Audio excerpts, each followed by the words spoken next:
Hey guys, and welcome to the 24th installment of Updated Builds, a series of videos where I go back over Warframes that I already made one or more videos about and I bring their builds up to date. Today we're going to take a look at Valkyr, who has been my go-to melee frame for quite a while now. So as always, I'm going to go through all the builds that I use on Valkyr and I switch between them based on what I'm doing, and the two builds I have for you today are first of all a Warcry build that I use like 99.9% of the time, which focuses on Warcry with Eternal War and melee weapons.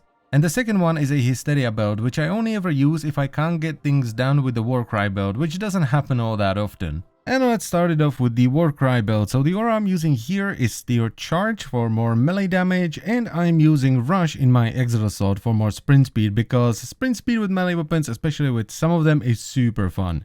Then I'm using Blind Rage for a big chunk of power strength for stronger Warcry, and the negative efficiency doesn't matter here because we're using the Eternal War augment, which makes it so that if you have Warcry active, whenever you kill an enemy with a melee weapon, it will add additional duration to your Warcry. And this combined with primed continuity allows you to stack your Warcry up to 40 seconds in duration, so you basically just turn it on at the start of the mission and you keep it up throughout the entire thing. After that, I have Vitality and Gladiator Resolve for a ton of health, Steel Fiber and Gladiator Aegis for a ton of armor, and this also gives you the added benefit of the mini Blood Rush effect from the Aegis set bonus.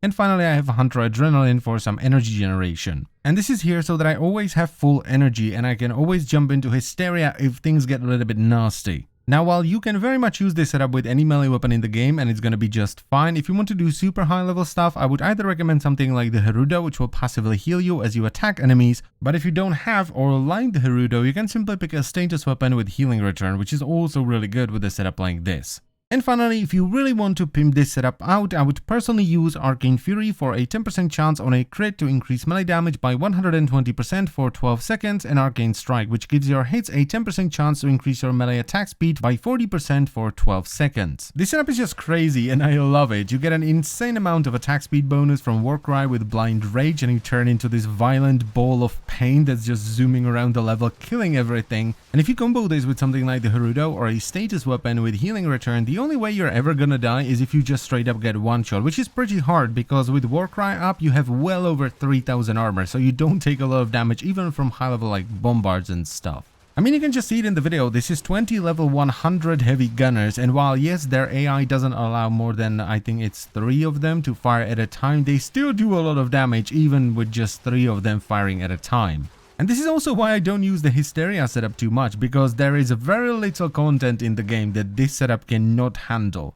This setup is just really fun and I would definitely recommend you try it out. It's kind of like the Mirage for melee weapons because you can get so much attack speed from just Warcry, and a lot of weapons, especially certain types of weapons, get way more fun with a ton of attack speed. So if you want a solid and fun melee setup, this is definitely the way to go in my opinion, and you can easily push this up to sort of level 150 to 200-ish, basically up until you start getting one shot. That's where this setup kind of falls off. Moving on to the Hysteria setup, which is the one that I only use every now and then. So I'm once again using Steel Charge for more melee damage and Rush for more sprint speed because this is also a melee setup.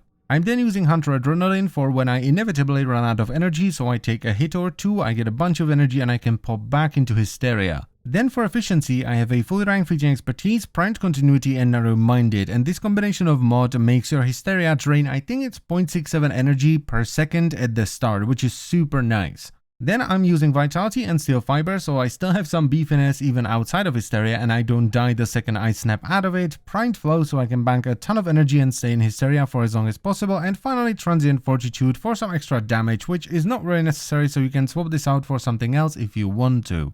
But that's not the full setup, because Hysteria, just like Exalted Blade on Excalibur, is also affected by some mods on your melee weapons, not the stats of your melee weapon, so you can put this on whatever you want. Though it of course makes more sense to put this on a melee weapon that would normally run a build like this, so you still have an effective melee weapon. Alright, so it's affected by generic melee damage, so we have Primed Pressure Point, attack speed, so we have Primed Fury and Berserker. It also has a decent amount of crit, so we have True Steel and Organ Shatter. Then it is affected by the multiplier you get from your combo counter, so we have Body Count, so it lasts longer, and finally two 90% elemental mods for more damage. Now when it comes to arcanes for this setup, you can either go with Arcane Fury and Strike, just like with the Warcry version, for more damage, but you can also slot in Arcane Energize, which gives you a 40% chance to restore 100 extra energy to you and allies within 10 meters whenever you pick up an energy orb. And this is gonna help you massively with sustaining Hysteria.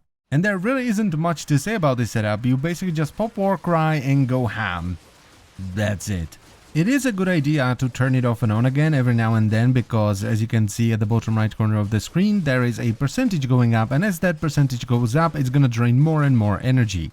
Just make sure that there are no enemies in the circle that's around you when you turn Hysteria off, because if they are, you are going to take the accumulated damage you took during Hysteria after you deactivate it, and that's most likely going to kill you. Because if you look at my buff bar, you can see that I've accumulated right around 4000 damage, and that's nothing compared to what you're gonna get in some high level missions. Now, as I've said in the beginning, I don't use this setup an awful lot. I only ever use it whenever the Warcry setup cannot get things done, which most of the time it will get things done. But just in case there is like a really nasty sortie or a bad nightmare mission, or I want to do the Rathum, this is the setup I will use, because as long as you have Hysteria up, you are not going to die because, well, you're invincible. Now, one thing I would very much recommend you do if you want to play with this setup is to go over the combos you get in Hysteria, because Hysteria has its own stance that will give you more combos as you level up the abilities, and you don't need to look for this stance, you just get it as soon as you activate the ability. And the reason for that is that the basic button mash combo doesn't have anything in it, it's just 4 attacks back to back, whereas the other combos have some multi-strike, some AoE,